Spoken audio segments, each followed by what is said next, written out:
Lincolnshire, an interesting county for many reasons. Welcome to a three-part series that we are calling the Lincolnshire Adventures. Let us begin. Welcome to PS Too Many Games. ES Too Many Games.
Morning everyone, welcome to Boston.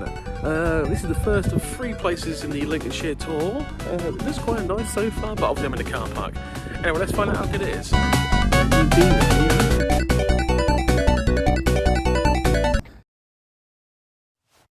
Penis.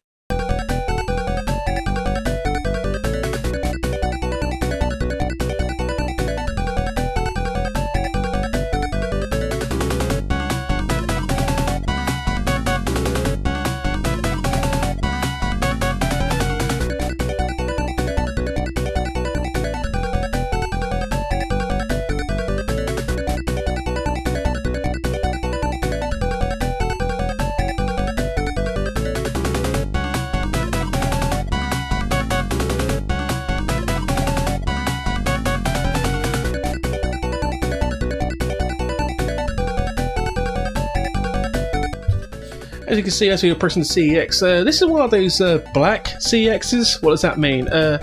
Not just the bright red at the front, the front entrance, the black sign.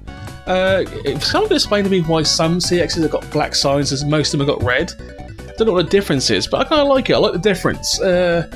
Reasonably spacious store, actually quite a good store. The one thing I didn't like though, the only thing I didn't like, they put an original copy of Super Mario Brothers in the window, so like it's going to fade the sun. Which is not a great idea, but that's the only thing I can moan about this place. It was better than most CXs, it really was. From the customer service to actually finding items, it was significantly better than most. we'll go with that one. I would rate this as reasonably good. Not the best one of the day, but very good for it indeed. Very spacious, not your typical design CEX, so it's not like franchised. It felt generally different. A couple of unique things in the CEX. For some reason, they had a photo of Walter White hanging above their tills. To which I asked the question, "Why you got a photo of Walter White?" And the chat responded, and I quote, "He hangs over us. He guides us." It's like, okay, that's such a ridiculous response. I love it. But generally speaking, one of the better CXs I've been to, would happily go back again if it wasn't in Lincolnshire. And this is what we're going to get into. The road system in Lincolnshire is quite possibly the worst road system in the country. And that's coming from a person who lives in Norfolk. Our road system isn't brilliant, but we have dual carriageways. No such thing in Lincolnshire. To be honest, throughout all three of these episodes of the Lincolnshire Adventures, the biggest negative by far wasn't the shops, it was the road system. The road system cost us roughly 2.5 hours. We roughly calculated it. Between traffic jams, a significant amount of tractors, and just bad luck, the road system cost us dearly. But that's not Boston's fault. That's not CEX's fault. So this is a better than expected CEX. Would recommend it to anyone who's willing to risk driving to Boston.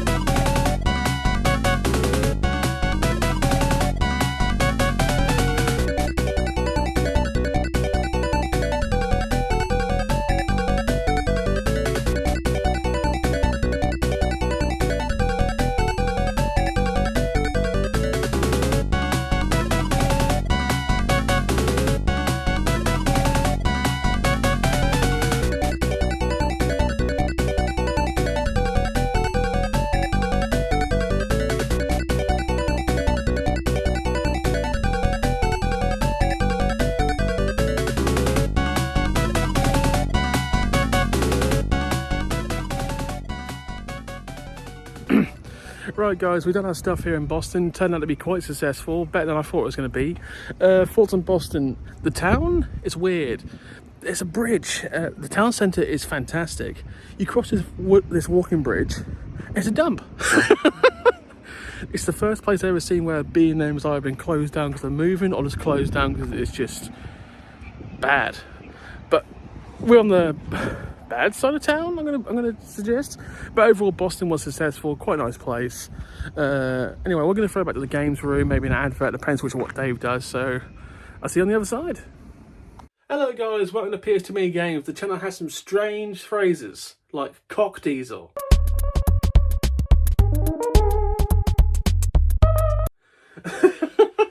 So let's get into it. So last week's episode was generally quite well liked. But the one thing I got asked by multiple different people is, what the hell is cock diesel? Now, I'm going to explain it as far as I can. About 5 years ago, after watching an episode of Dragon Ball Z Abridged, and they used the phrase cock diesel.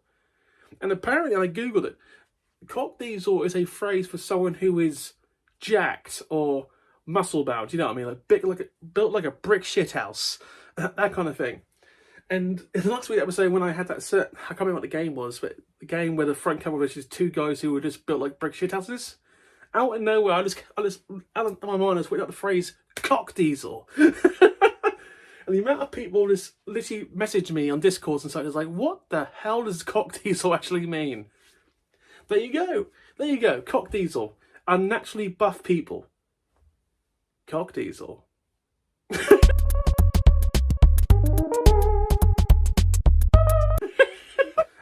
Boston was probably the mid of the adventures, if you will. There was one place that was better, there was one place that was worse for like finding games and such. Boston was in the middle. We did reasonably well in Boston, and the CEX was actually quite a good CEX. I would recommend it. But as I said, the road system, and I'm going to splice in as much like road footage as possible. There's nothing in Lincolnshire. It's just fields. Which sounds awesome for some people, but if you don't know where the hell you are and you get lost and you're surrounded by nothing but fields, imagine this is like the 1970s when there's no internet, no mobile phones, you just got an atlas. You generally could get lost in Lincolnshire. Yeah. Even Dan, who doesn't criticise very often, even he said Lincolnshire, there's just nothing here. But what there was the CEX. And as you saw, reasonably good CEX. We picked up 5 games, which is good, because when you get to that 1500 point, which we are very, very close to hitting 1500 PS2 games, that's when getting these like mass buys is going to become very hard. So anytime you get at least 5 games from one store, that's a win now. Simple as that. Anyway, we're going to throw the commercial right now. We'll see what we pick this week, and on the other side, we'll get through the 5 games. See, on the flip side, y'all, what did I just say? In the ring, out of control! WWF Royal Rumble on Super NES, 16 Meg Mayhem! This crowd's rocking! It's perfect. With more WWF superstars than ever before! Unbelievable 6 men in the ring at once! No holds barred, anything goes action! It's a slugfest! That's perfect. Each wrestler's specialty move! Complete mayhem! The Tombstone Pile It's out of control! The Bonsai Drop! Total chaos! The perfect plex. Oh, did you see that? WWF Royal Rumble on Super NES! Get it now! Perfect. And we're back! Welcome back to the second half of this glorious episode of the Lincolnshire Adventures. Yay. Game number 1. Disney's G-Force. Legit never forgot this film existed. Never watched this film, so I can't give an accurate description of what the hell's about. But it appears to be guinea pigs working for the FBI/CIA. £4 paid. So there's got to be something to this game, because £4 is better than most games that are sold well. I think like most Prince of Persia's are worth less than £4. So there's got to be something to this, but I know nothing of G-Force, so I can't really give an honest description. Sorry. Shovelware incoming. Game number 2, International League Soccer. This is one of those games I thought I had, but obviously I didn't have because I bought it. So actually good to get these kind of things, even if it's like absolutely worthless. Took me a long time to get this. I wasn't looking for it, I just found it. So it's one of those games where I'm sure it was good back in the day, but I'm sure it's absolute rubbish now. Roy Keane on the front, so it's aged like bad wine. Joke fail, abort. Move on. Game number 3, generic TV quiz show from the past, Telly Addicts, with the tosspot that was Noel Edmonds. Noel Edmonds is many things. Entertaining is not one of them.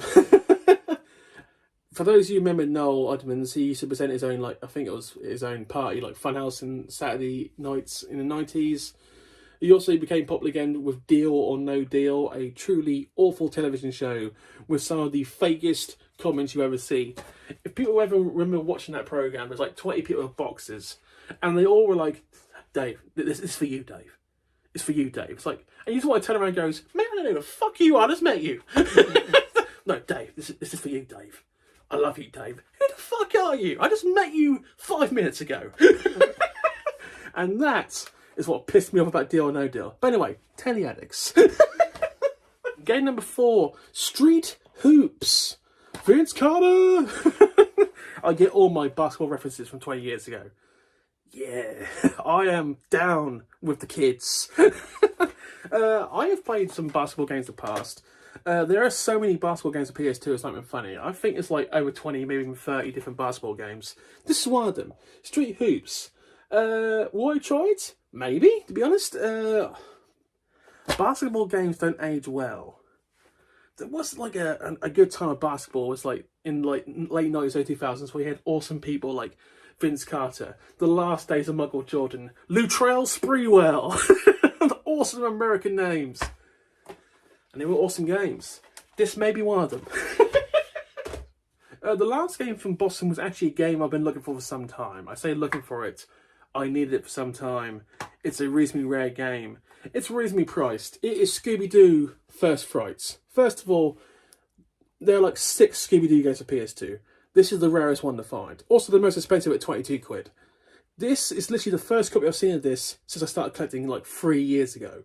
So to find it at a random CEX was fantastic, and well worth the trip to Boston alone. So, to be honest, the other 4 games aren't great, but this made it up for it completely. And I was ecstatic to get it. No jokes. Serious.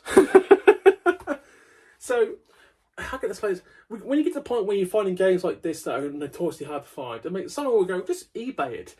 You can always just buy anything on eBay, but you're going to get screwed. eBay is shockingly expensive these days. It really is.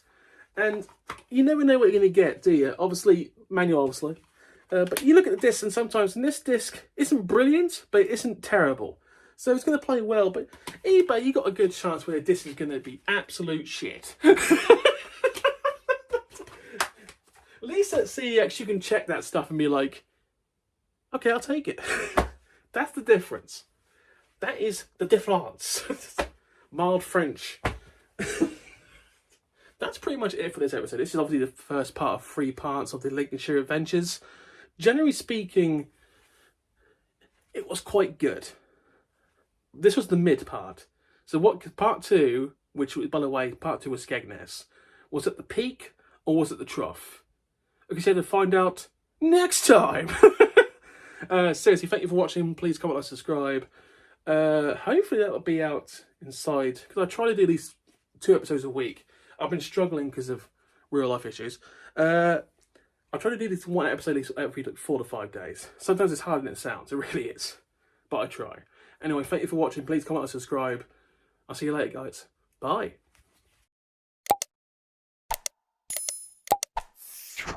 How the hell do you take a corner so hard that you tip your shit truck?